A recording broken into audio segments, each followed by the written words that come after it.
So this iPhone 14 Pro Max came out all the way in 2022. It's already 2026 and it's going to be 4 years old at the end of this year. So that is saying something.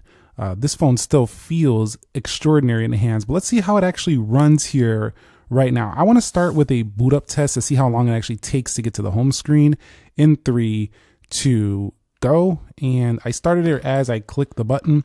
We're going to benchmark it next to the 17 Pro Max. It's not going to be a speed test to the 17 Pro Max.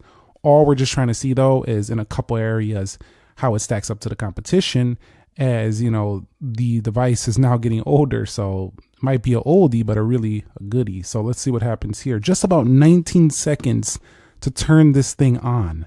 That's nothing for a phone that came out in 2022.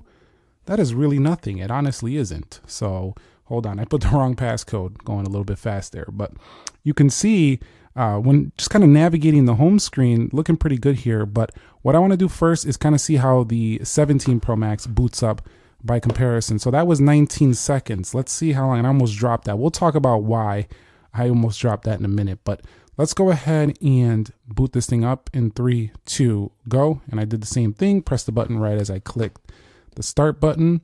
And I would not be surprised if this takes longer to turn on. I've seen in the past where newer iPhones would weirdly turn on slower than older iPhones. So we'll see what happens. 19 seconds is the time to beat. And is it going to do it at about the same time? No. And this actually took longer to turn on the same exact software as the iPhone 14 Pro Max. Really strange results there. I understand people say, well, you know what, I don't turn my phone on that much, I don't care. Well, the fact of the matter is you have to reboot. Frozen app, frozen screen, you have to reboot. 14 Pro Max is going to do it faster. Now, when it comes to kind of like navigating the home screen, you'd be hard pressed to see any difference between this and a newer iPhone, even though this came out quite a bit of time ago. Now, if you've seen when I launched settings there on the initial launch from the actual boot up, there was a little bit of a slow look right there. It looked a little bit choppy. But let's go ahead and showcase that we are on the latest iOS 26.2. We're about to be on 26.3 shortly here. But as of the recording of this video, that is the latest. And as we kind of scroll through here, pull into the control center, things are pretty bouncy up there. They're bouncing around just fine right here. A little bit of a slowdown there as I switch kind of quick through those. I seen a little bit of a chop there, but nothing substantial. Let me hit the plus. Hold on. Let me hit the plus over here. We'll hit add control. And as we swipe through here, this is a little laggy in here. Like when this stuff loads up, you see how long that took? That's a little bit laggy here on the 14 Pro Max. Let's see if that kind of looks the same though on the iPhone 17 Pro Max. Give me a second here. We'll see about adding control. Let's go ahead and add control here. And now things were loaded a little bit faster there for the iPhone 17 Pro Max. So yeah, that feels a little bit slower on the 14 Pro Max. But again, how often are you in there? Once it loads up once, it'll probably stay loaded. So let's go ahead and try it again. Scrolling down, yeah, it's just on that initial boot. Kind of looks a little bit slow there. But if we pull down our notifications tray, swipe out, you'll see the first time when I went up, it's actually supposed to do that animation. The first time when I went up, it kind of just popped in there. So you could see iOS, I'm looking for more stability on the next version, 27. I really hope that's what they focus on because they really do need a little bit more stability. But you've seen overall, though, it kind of doesn't feel substantially different than using an iPhone 17 Pro Max right now. You don't get their camera control. You don't get the Apple Intelligence, which is a letdown for the iPhone 14 Pro Max. But at this point, I feel like a lot of people don't even really care about Apple Intelligence. They care more about the chatbots and stuff. And, you know, this can still do that just like any other iPhone, but because that's just an app on the App Store. So let's go ahead now and just kind of like launch a few applications and see how it tends to perform in the day-to-day. So we'll just head over into formerly known as Twitter, now X.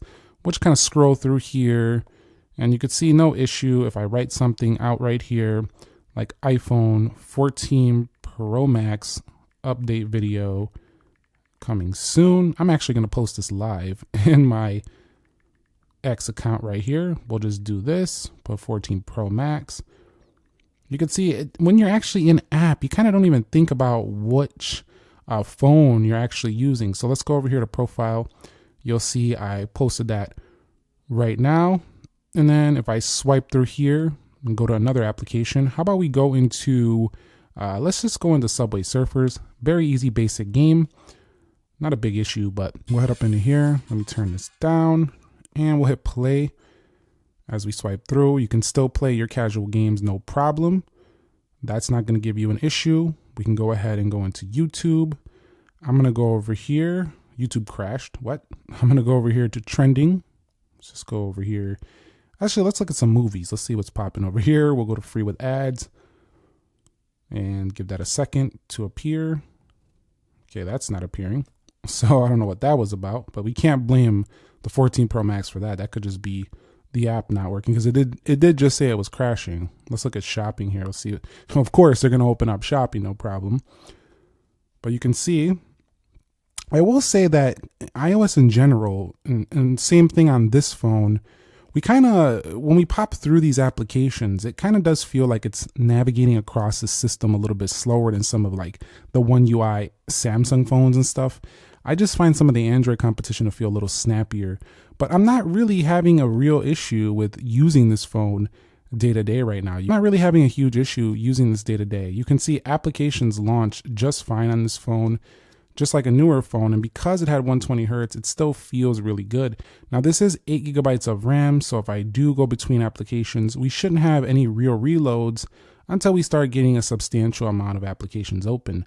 There was a little bit of blinking that just happened a second ago if you rewinded the video and you would see, but I mean, honestly, this is really nice performance here in 2026 for a phone that came out in 2022. So I think this is continuing to show why a lot of people are tending to keep their phones a lot longer.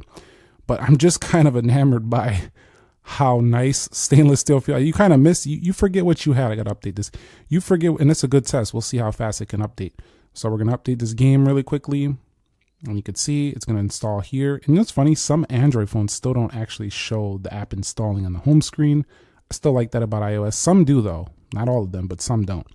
But you'll see right there, taking a decent amount of time. I will say one thing. This phone is definitely feeling way warmer on the back than the newer phone. So if you do like thermals, that's something to keep in mind. Let's go over here to settings and we'll see. Hold on. Actually, let's check that app. Did it install yet? There it goes. So not too slow. We'll go over here to battery and I'll show you my health. I'm at 100%, so that doesn't affect the heat. If you were going to say, well, your battery's probably shot, that's why your heat is up. But yeah, this phone definitely gets toastier than the 17 Pro Max, especially under usage for sure, but not quite as toasty as what the 15 Pro series are capable of getting at. So that's something to keep in mind with that. Let me go ahead and run a quick Geekbench score, and we're going to see what we can get on iOS 26.2, 3.46 gigahertz, A16 Bionic. And did I say 8 gigs of RAM? I did say 8 gigs of RAM earlier. That was my mistake. 6 gigabytes of RAM on this phone. And it still doesn't relaunch too many applications. So I'll be back when we're done with the Geekbench 6 and we'll see how it stacks up to the 17 Pro Max. And so here's our final Geekbench 6 score in 2026 right here on iOS 26.2. You'll see right here, not too far behind on single core, about 1,200 points. That's not substantial, but on the multi-core, around 3,000 points. So that's a little bit more substantial when we start really pushing the phone. But honestly, even if you are pushing the phone, the 14 Pro Max can still handle a lot more than you would think. Now, the bezels are definitely noticeably thicker, but when the 14 Pro Max came out, nobody was complaining that the bezels were thick to begin with. Until the bezel race began and you started seeing more Android competitors and iPhone go to a little bit thinner bezels. But the camera design layout for some people is still more nice. Also, that shiny stainless steel also maybe still more nice for some people. Let's go ahead now and launch the camera. I'm going to try to launch it on the camera control. Just kidding, we don't have one. Let's go ahead and click camera and you'll see launch is really good. And the camera, one of the things about the 14 Pro Max is that to me, it was a little bit less easy to get the perfect shot every time than the 13 Pro Max. But when you actually did get everything properly set up, this phone actually has sharper results. So 48 megapixel was a big change, and you'll see a really, really high quality image come out of this phone. And they didn't have the longest zoom here, but 15 times is still very usable in 2026.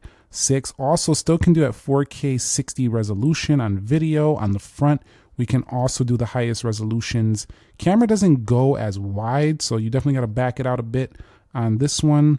But everything still operational, works very well on this device. So, you know, being that this is in its 4th year of existence, I am kind of just impressed with how the performance still rocks out on this phone. It's actually really good. Let's go ahead and check the Wi-Fi speed test. And honestly, if I wasn't doing a YouTube videos and I didn't cover these phones, this is what I do, you know, I would probably still be on this phone. Like, this phone is still fine. Now, this area, I'm not liking these download speeds. I do find the new ones to feel nearly twice as fast in a download. So this is actually something not a lot of creators talk about, is these actual, you know, network performance things, but they just briefly mention things. But honestly, when I'm actually using both, I find that the snappiness of 5G, the snappiness of Wi-Fi is actually getting very quick, and it's actually improving these days. Even though it's something in the background, it's like a background thing you don't really think about, it is much faster now in those departments. So just giving you more chance to be online a little bit longer, I guess. But let's go ahead and do one quick thing before we get up out of here. I want to do a quick web browsing test to see how we browse the web right here.